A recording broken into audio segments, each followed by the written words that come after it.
This show is all about opening our minds to ideas and perspectives that help us to evolve as leaders. In the last decade, many unsettling and unexpected events have challenged our assumption about our world and our place in it.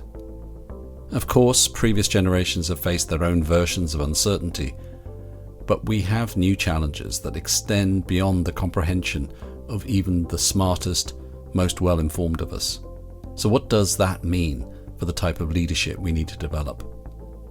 Perhaps it means engaging in topics and subject areas where we might once have thought as being irrelevant, not for me.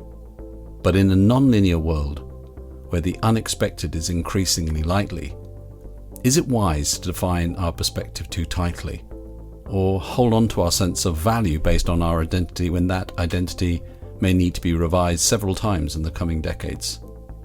No one knows how climate change or artificial intelligence will change our world. As Ciela Hartanov, our guest on this show, suggests, we're not just living in a volatile, uncertain, complex and ambiguous world anymore. We're living in an emergent world, where prediction isn't enough, where we need to evolve in real time with the world as it changes. So we're really excited to kick off Season 5 of The Evolving Leader with Ciela and her challenge to think differently about leadership in an emergent world.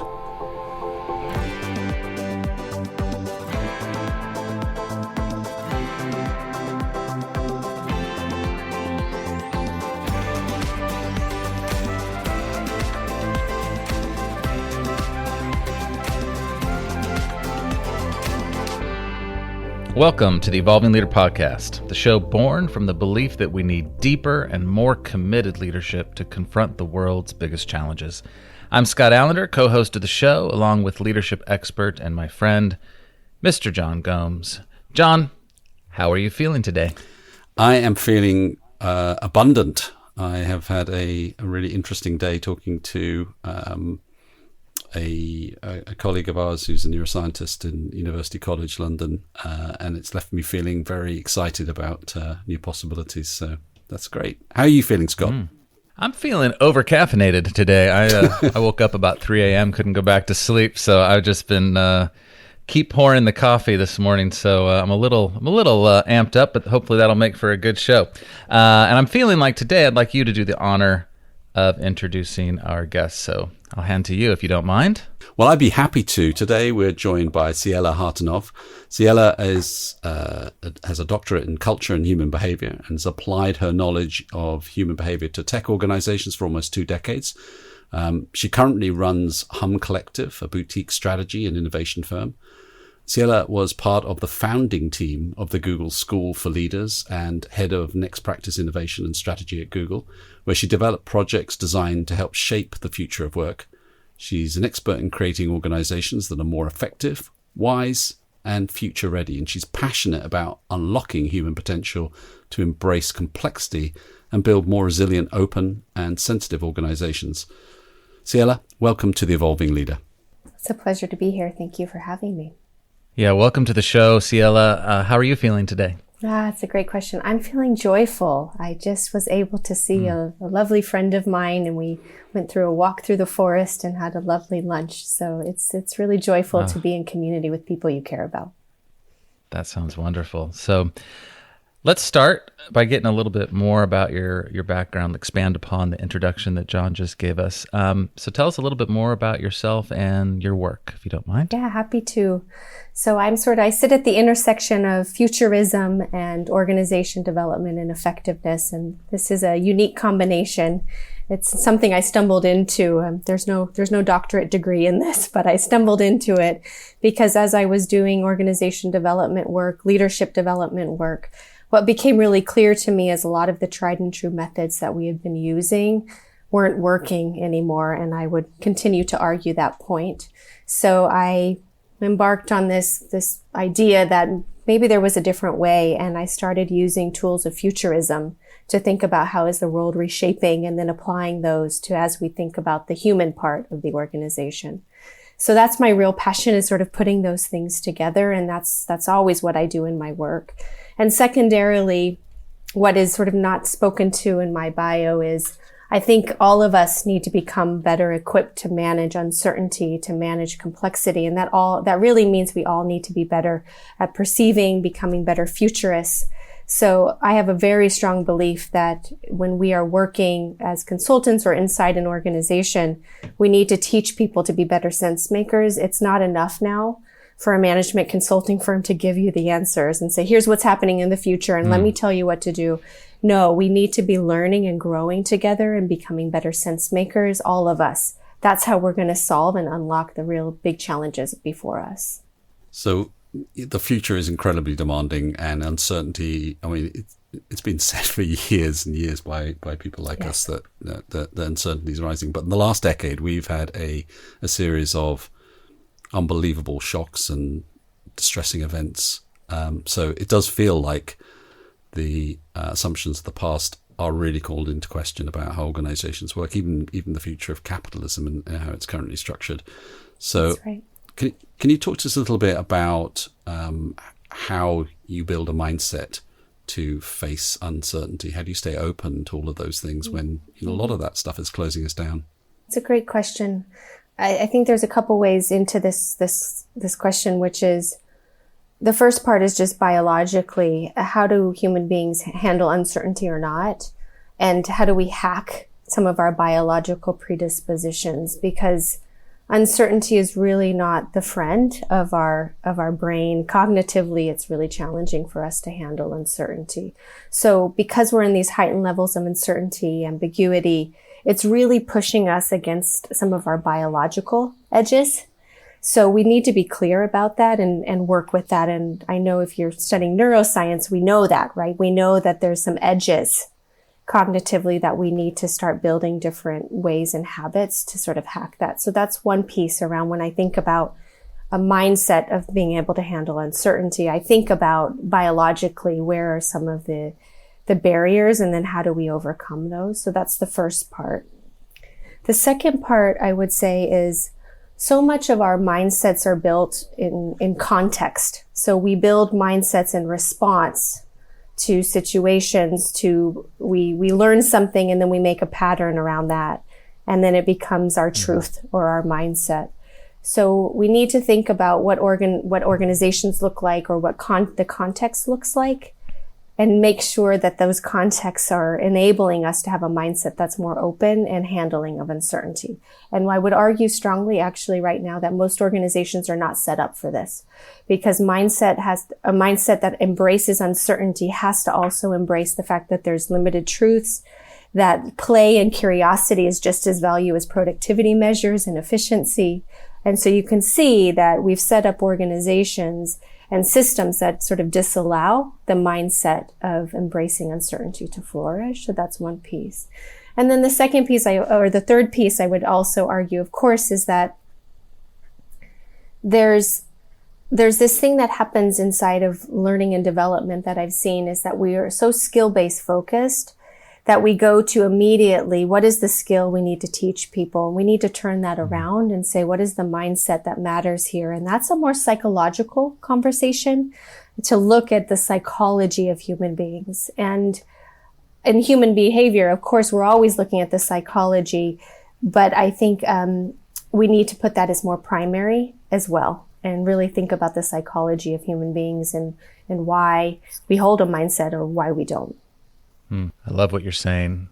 And to be aware of one's mindset is predicated on a high level of self-awareness. So how do you help individuals become cognizant of the kind of mindset they're currently holding? Self-awareness is such an interesting conversation to me, because we talk about it so much when we talk about development, right? We say like the first inroad in to being an effective leader is self-awareness. Growth comes from self-awareness. But I think the latest statistic that I read is that only 15% of people are actually self-aware. Right. Scott? So I've been giving this a lot of thought, actually, because I'm writing a book right now. And one piece of this is about how do you become more of what I call a sensing self. So how do we perceive better? And part of that, of course, is self-awareness. But what I've really come to is that we actually can't be self-aware without other people, without the context of other people reflecting us back and mirroring us back. So to answer your question simply, what I would say is that we have to do a better job of receiving and absorbing what other people see about us and integrating that into our self-concept. Otherwise, it's just us making up assumptions about who we are. Can we just explore that for a moment in terms of the age-old problem of feedback and how problematic it is it a getting gift? It, receiving it? Is that the question? No, well, I mean, you can argue that, but I mean, how is this kind of perceiving yourself with others different to feedback? Have you found different ways of trying to elicit that picture? So I think feedback is actually something sort of fundamentally different. And feedback is, in my opinion, related really more to sort of performance and outcomes. What I'm talking about here is a perspective taking exercise. So for instance, I could ask both you, Scott, and John, I could say, what are you noticing about me right now? What is your perception? You just met me. What do you see about me? So that I'm getting some sort of level of reflection back. And then it's up to, that's not, I guess you could say that's feedback, but that's not really about my performance, about some sort of outcome. That's really just me being curious about what parts of me are coming across and which aren't. And then I can integrate that into my self-concept. And we do this all the time when we're children and we're growing. We're always reflecting back and integrating and creating a self-concept that's always in reflection to how our parents respond to us, to how the society responds to us. And then we make a self-concept. We make an identity out of that.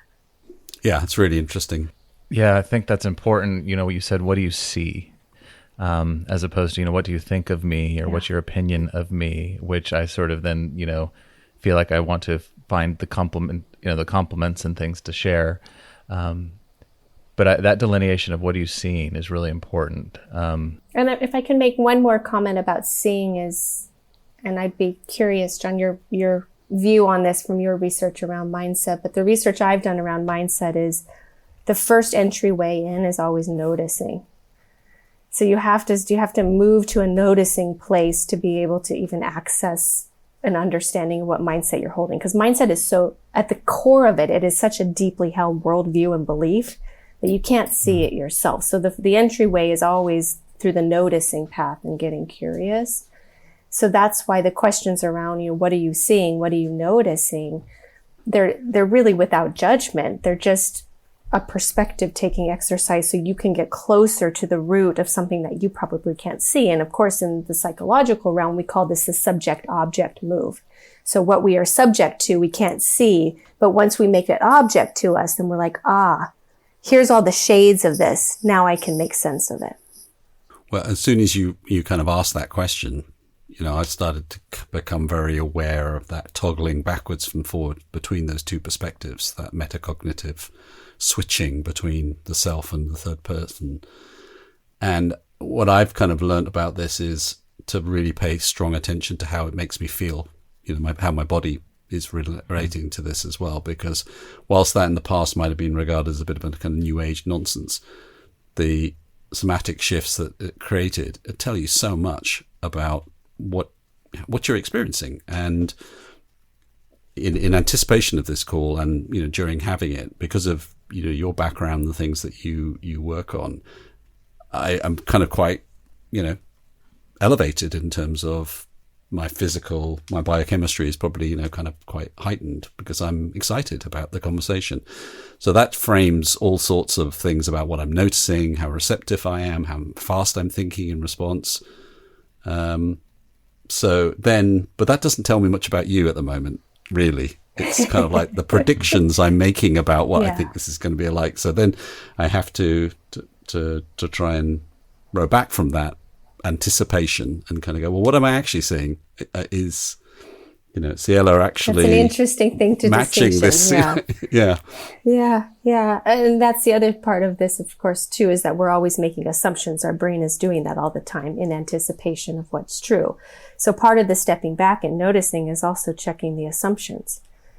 When I do work with leaders and we work on mindset, we talk a lot about noticing. And interestingly, you mentioned expectation, because the first exercise I always do is, let's do an assumption exercise. So when you walked in to this conversation, what assumption were you making? This person that's sitting next to you, assuming we can be in person, what assumptions are you making about them by the way they dress? And then what does those assumptions start telling you about the mindset you're holding? Because those assumptions are access points to beliefs and truths or subjective understanding that you've created. And I want to go back, if we can, to the notion of somatics in the body, if we may, because the other thing that I think is essential when we're dealing in this sort of complex domain, which frankly is just more and more in every place, in organizations, but just in our everyday lives, is we need to create more whole-brained thinking. We need to use more of our whole brain. And what you're talking about, John, is the part of the right side of the brain that gives us all sorts of information. It's either emotional, it's in our body, but it's all pre-verbal before it gets punted over to the left side of the brain, and then we move it into language. And then it loses a lot of its complexity and depth because we don't have enough language, at least in the English language, for a lot of the sentiment. So we need to learn more and more to be able to toggle between the two sides of our brain and integrate. And what we've been taught and reinforced in organizations is to sit really in our left side. And if you can't name it, then it's not true. And that it does us a really big disservice for dealing with novelty, because novelty really hits the right side of the brain first, where you get curious and you're like, this is interesting. I don't really know what it is. And then the minute you start to move it into the left side and you try to make language around it, you actually get less curious because you're trying to force it into a structure. So I'm really interested right now from a neuroscience perspective around how we move and become more whole-brained to be able to access more of our mindset and more of the wholeness of our human experience, so that we have more capacity to deal with uncertainty. I love what you're talking about here. It plays right into the conversations Scott and I are having all the time.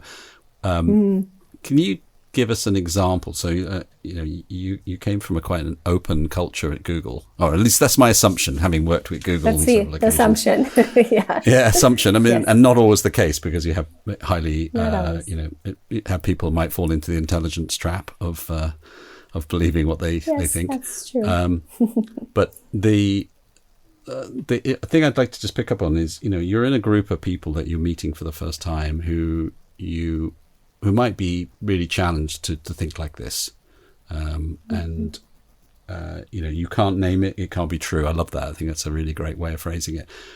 Tell us a little bit about some of the things that you have done that have been most successful to move that kind of quite skeptical mind into a place of more acceptance about this other, source of information. John, this is such a good question. And frankly, this is a grappling I really think we have right now inside organizations. So I'm definitely open to advice and insight on this piece too. There's a few things that where I go. The first is I've learned this through doing foresight work, because when you're doing foresight work, you're really talking about things that are on the edge. And that is actually just really hard for people to understand. And because of that, you have to build it into a story. It can't actually just be data or logic or numbers. And that may sound counterintuitive, especially if you're in an engineering-driven culture, which really is about numbers and facts. But we're so built on stories. We used to do that around the fireplace. This is how we make sense together, right? It's through storytelling. So I think a lot about how can we tell a story where people can see themselves inside of it? And that's really essential. And to sort of add to the storytelling piece, what the parts that can access the right side of the brain is metaphor. So those stories should be built through metaphor. Because when we start working with metaphor, we actually get really excited because it's fun. It's like, oh, this thing is like that, or this could look like that. So using some of the tools of metaphor, I think, are also really helpful to help people get excited about possible futures, or even to get excited about accessing other parts of maybe their emotional architecture that they're not used to accessing. So that would be sort of in the storytelling and language realm. The other thing I think a lot about is, and we know this when we do organizational work always, is you can't push someone further than their brain can go. So I'm always watching where is it that people are sort of getting lost in translation. And maybe I want them to be 5 steps ahead, but that's just not where we are. So backing it up. And I think about Henry Ford when he invented the car, and I believe he called it at the time what did he call it? They had horse-drawn carriages. And so he called it a horseless carriage, I believe is what he called it. So you see what he's doing is he's accessing something but putting a little twist on it. And so I really think about where is the access point? And this is really about the brain and the brain's capacity. It's not because a human being doesn't want or doesn't desire. It's that the brain disallows us to make a leap like that because you don't have the neural pathways yet. So what is the smallest way to get that neural pathway to move just a little bit? So I'm always sort of playing with how do you do that? And of course, I don't think I've cracked the science on that. One way we do it, of course, is through perspective taking and getting people to share their own experiences of something. And then you start seeing, oh, there's a different way to see that. Maybe I could see it this way too. So that's one way to work with it.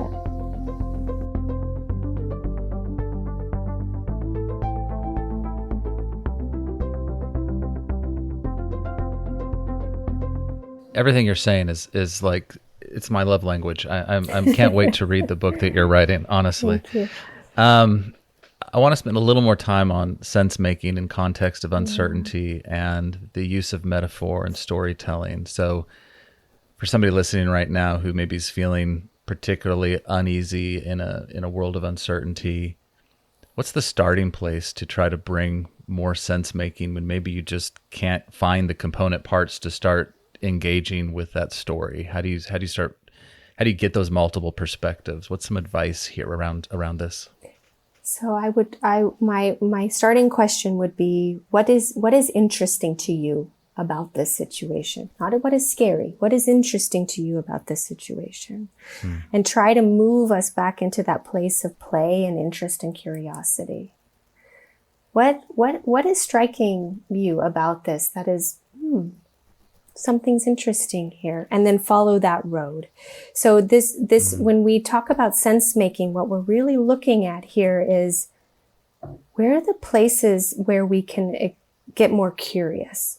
And we talked a little bit about noticing, and the same is true in the sense making process. The first part of the sense making process is always, what's going on here? And what we need to do to be able to ask that question, what is going on here, is enter more into our playfulness. And that's a unique human characteristic, actually. We have a lot of playfulness. But what happens is that we lose that because of the structures and the constraints. So one of the things that I think is really essential is how we ask questions and which questions we're asking. So in sense making, the question is actually essential. It's not the answer. It's the question. Right. So the question is, what is interesting to you about this? Not, how do we solve this? Or what are you scared about here? And if you look at, there's a lot of stuff coming out about questions right now, and I'm sort of following the chain of research on questions. One of the original researchers who I think is really interesting is Hal Gregerson out of MIT, who has this whole catalytic questioning process. And he's used this with many, many organizations. And he's found that in situations where you really just can't unlock something, if you use this questioning approach, about 80% of the time, they're able to unlock the problem. And I think that's a really good, strong evidence that moving with questions is super powerful. And in particular, in novel situations where there's actually no real right answer per se, there's only possibility. So why can't we harness the possibility with excitement rather than feeling scared of it? Can we just get you to tell us about how you've grown and developed through this work that you've done? Because our own mindset is like the laboratory in which all of these ideas kind of rests. What are some of the things that you've noticed in yourself and how you've kind of built your own mindset I'll tell you what the first thing comes to me. I think I've become softer. And in that, I mean more malleable. Yes, that's part of it. Like I'm more spongy. I'm like, okay, it could be this. It could be this. I allow for that more. I have an academic background, and being spongy doesn't get you a PhD. So I've sort of loosened my view on expertise and domain expertise. I don't even know really what that means anymore. And so I'm more malleable, more spongy. I'm more soft in that way. But honestly, I'm more soft also emotionally and with other people, because I realize how hard it is right now to be a leader in an organization, but frankly, just to be a human being. And my strong view is that building more self-compassion and compassion for others is an essential component around finding our way through. That's, I think, really inspiring, because I think you can't be curious and humble in the face of uncertainty unless you're willing to kind of be kind to yourself as much as anything else. I think that's part of this, isn't it? You know, if you rest on your expertise, you have to be right, or you have to have a strong viewpoint. That makes you quite vulnerable in that situation. I think so. And I'm not arguing that we don't need to continue to get smarter and more knowledgeable. Absolutely. But if you're resting on old information that has been true in the past, it just frankly might not be true anymore. That speaks to the need to embrace vulnerability in the face of uncertain and, ambiguous information, where you as a leader are expected to be certain. You're expected to know what to do, to where to go, and that uncertainty could be working with diverse people in all shapes of what that might look like, or uncertain situations, or expectations that are completely new to you, working in technologies or business models that you don't know anything about. And I firmly believe that as a starting point, you've got to embrace that vulnerability as a first step otherwise you're going to act out. Have you really thought about that in terms of the core of what that means? I have an interesting relationship with the word vulnerability. So I always like to talk about vulnerability alongside courage, because vulnerability requires it's such an act of courageousness to be vulnerable, especially for leaders inside organizations. So I think sometimes when we talk about vulnerability, leaders don't attach to it, and they think it's soft, although I'm okay with that, like I just said, but they think it's soft and weak. So I always like to talk about vulnerability as a courageous act, so people are aware of how much strength it takes. So that's one piece of the puzzle around vulnerability. I also think for leaders in particular, we can't expect them to be vulnerable if the organizations and the context that they're working inside of don't allow for that, because so much of us, our behavior is shaped by the context. And for me, I take a more sociological lens around how the organization is built, and a systems lens. So the individual can't change and become more vulnerable unless the systems around it allow for that. And the first place that I would recommend to sort of crack the code on the system, although there's a lot of things that need to happen, is just the simple expectation around leadership, and changing the expectation of leadership as knowing to leadership as wayfinding. I talk about this in my book as an essential component of what I call the sensitive leader is a wayfinder. It's not a truth teller. And they're very different ways of positioning what leadership looks like. So even our language needs to change inside the organization so that those leaders can pick up the mantle of courageous vulnerability. I really like that definition, wayfinder. You mentioned something in there, the sensitive leader. Talk to us about the importance of sensitivity. What does that look like? So we've been actually talking around it a lot. And like I said, my book is about building sensitive leaders, organizations, and societies. Sensitivity is a very interesting word because there's a lot of reactions to it. And I would love, when we're talking about this, Scott and John, to hear what reaction comes to you around that.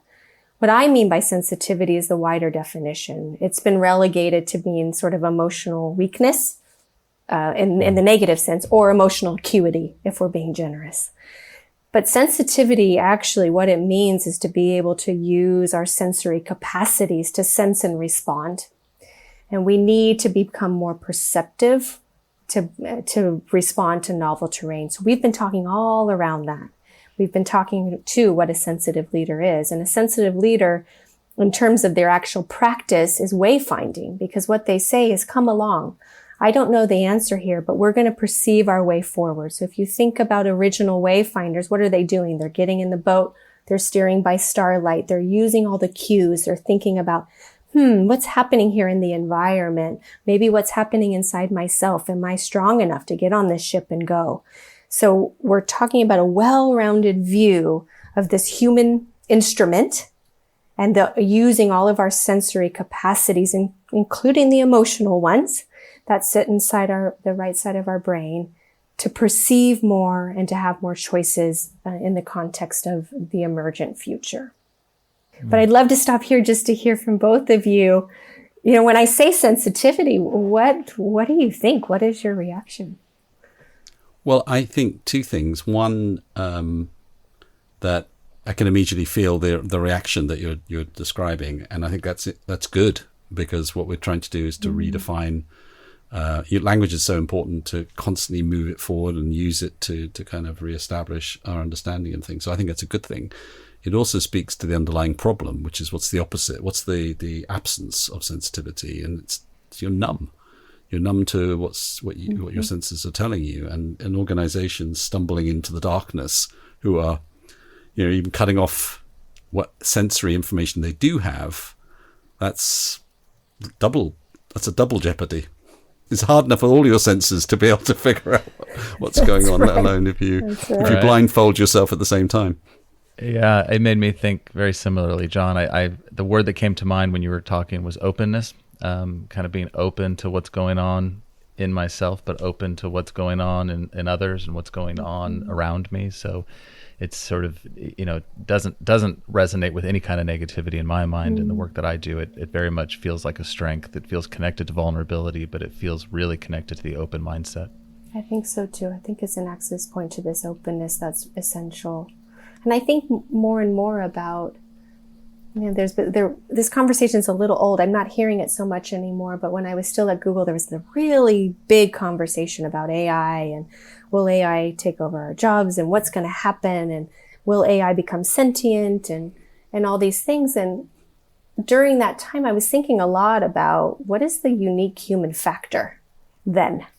Because we're always building new tools. AI is just another new technology tool, but we've been doing that forever. We invented knives, and now we're inventing AI. So, we've been doing that forever. But what we always find inside of that is our unique human capacity. So I started thinking about, what is our unique human capacity? And I really think it is our ability to sense and respond. We have mirror neurons. Like, even over this Zoom, we can sense into pieces of each other. This is such a unique human skill. I don't know if, computers will be able to take this away from us, but we have to know what those unique human skills are to be able to leverage them. And I don't think we know them well enough, or haven't talked about them enough in the context of the future of work, because we've been talking a lot more about the pragmatics, not about the human condition. Yeah, I think that's absolutely right, isn't it? We have to keep ahead. And organizations should be thinking about how they untap that vast set of interior resources that we all have, and that's one of them. They're actually suppressed in most organizations at the moment, aren't they? Yeah, completely suppressed. Can you tell us a little bit about the book? What's in it? When's it coming out? Yeah, happy to tell you. First, I'll just say, writing a book is a journey. It's funny when people say, "What's it like to write a book?" I'm like, "Wow, that's a big question." It's a journey. So I have a manuscript. I'm on my second round of the manuscript, and it'll be out early next year. The book is called Reclaiming Sensitivity, and you can see I'm using the word reclaiming. I'm not saying this is not a transformation. This is a renewal of our human ingenuity.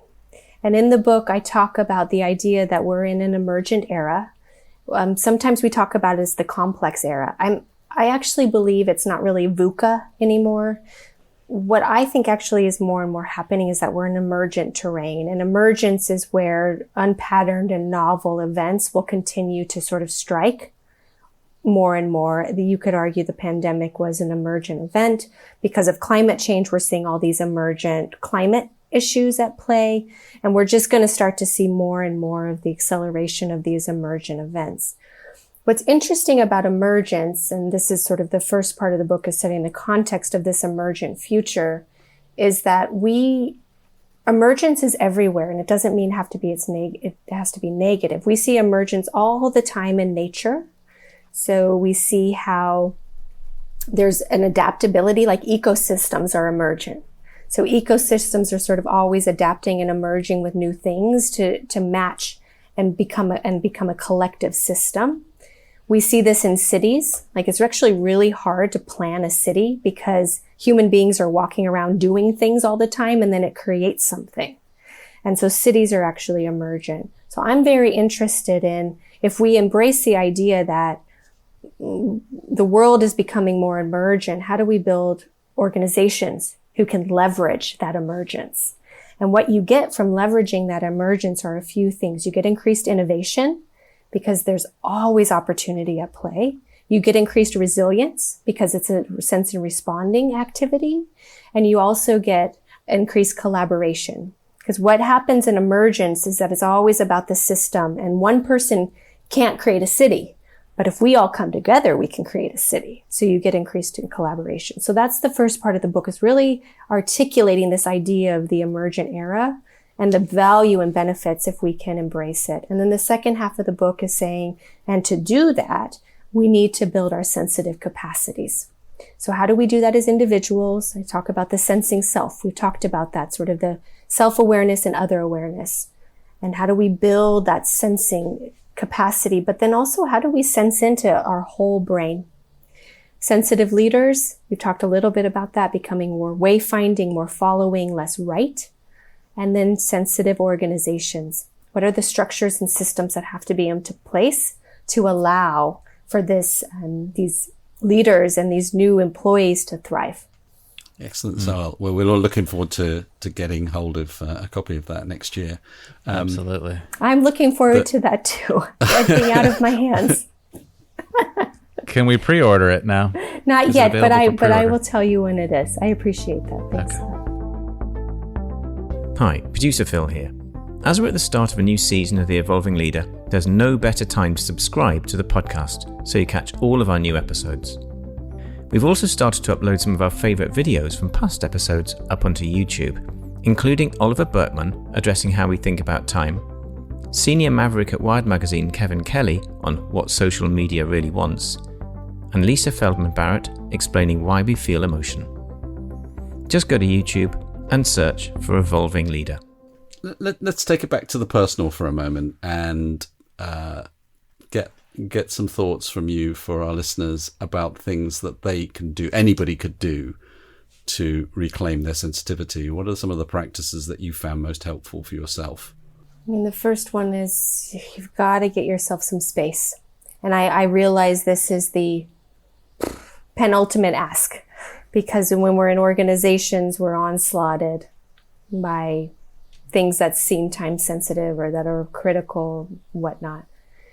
We need to give ourselves more spaciousness, and however you can get yourself that, you need to get yourself that. And that can be as simple as carving out a 30-minute walk for yourself and getting into nature. It can be simple. I'm not talking about having to rearrange your entire schedule, but if you don't get spaciousness, you don't have a chance of getting a new insight. It's just the first step. So that's one. Get yourself some space. Find that for yourself.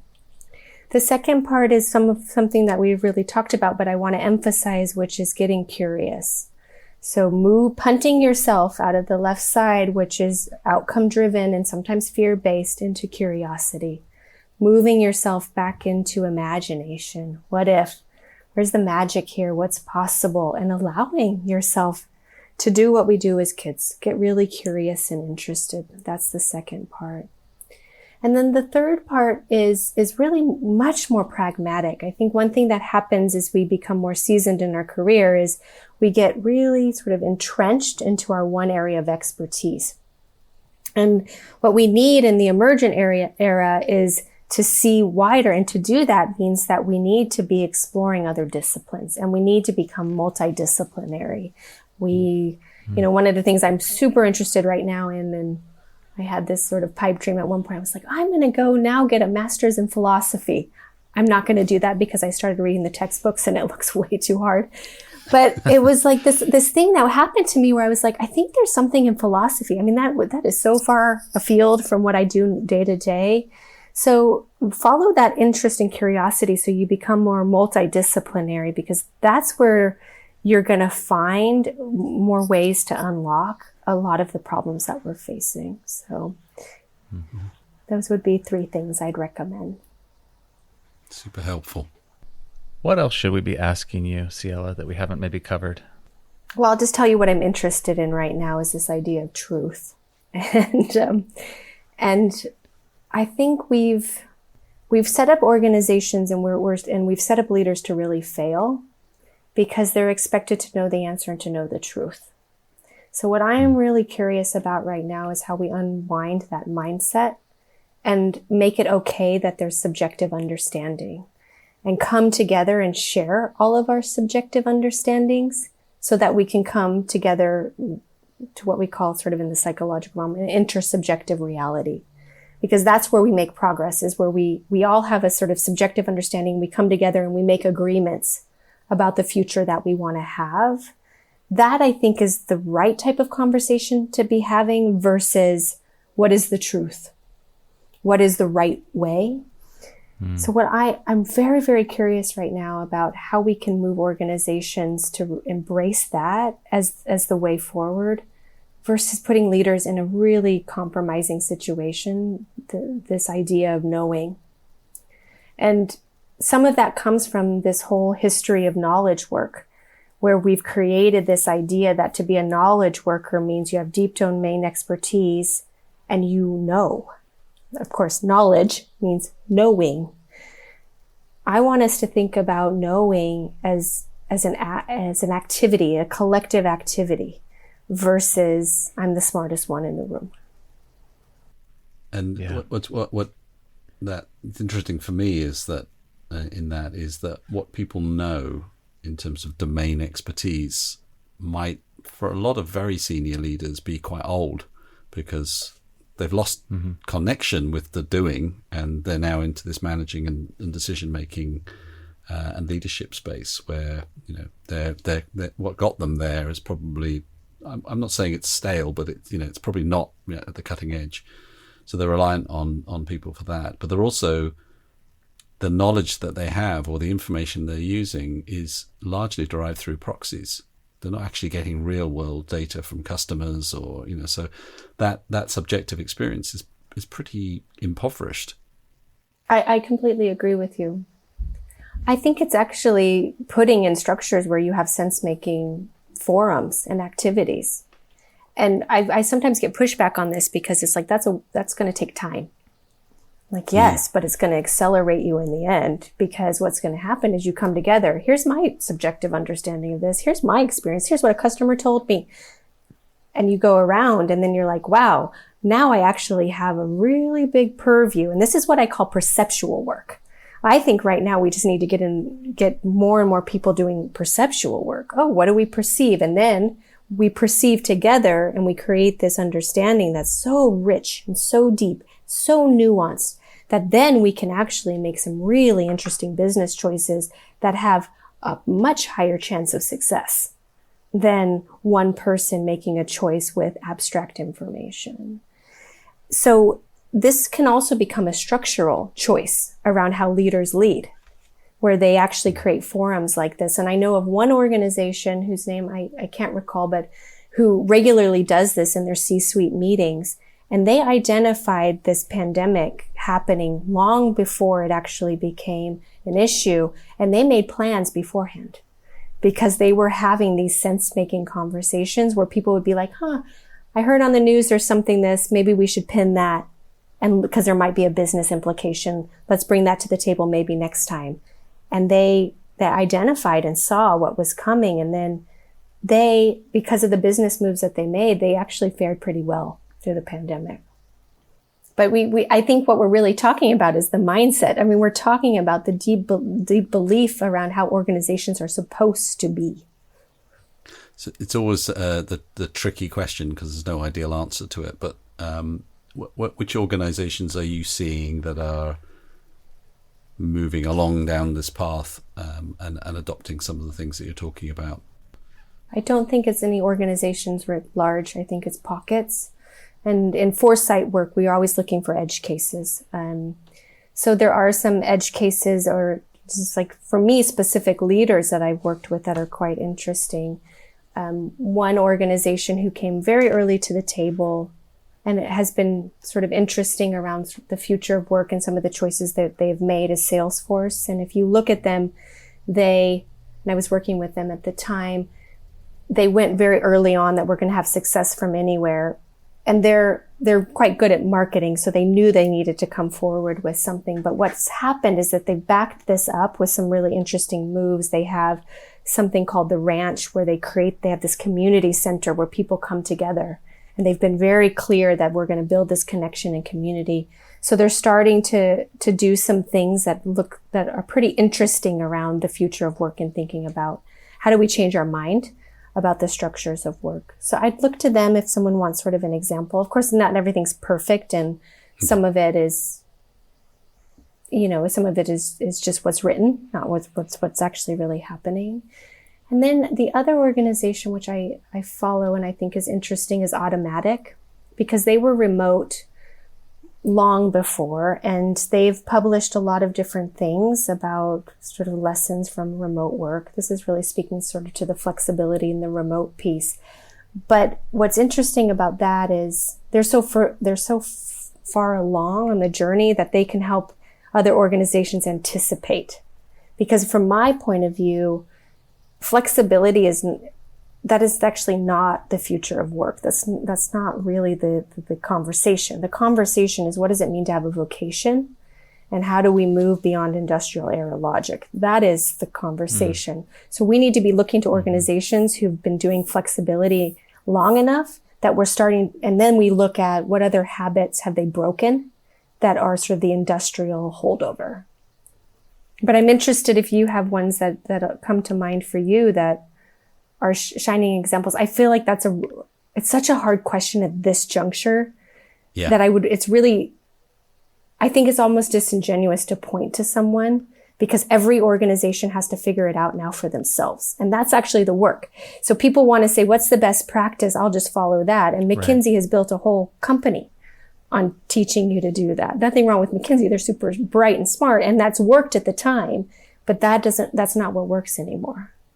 Yeah, I think we're in the same place in that we see these pockets of progressive thinking and experimentation, but we wouldn't see any organization in that space, having adopted it. And I think your point about best practice or exemplars in a particular field like this is such a dynamic thing that even if you look at an organization that built its culture around something quite, innovative and different, like Spotify or Klarna or something, that's work in progress, and it keeps on evolving and changing. So it's not one thing. It'll be very different from the case study to the reality, just because of the speed of change. That's right. And I for a long time, the thing that I work with clients on is helping them build next practice, which is contextual. It's always evolving. It's emergent in nature.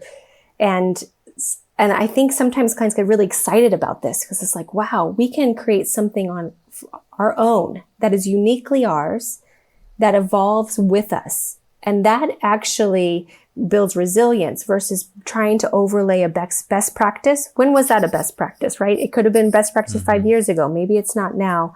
So it's really a recipe for always being behind if you're adopting best practice. So I'm not actually a big fan in this moment of benchmarking and best practice because I think it just doesn't work. I agree. Wow.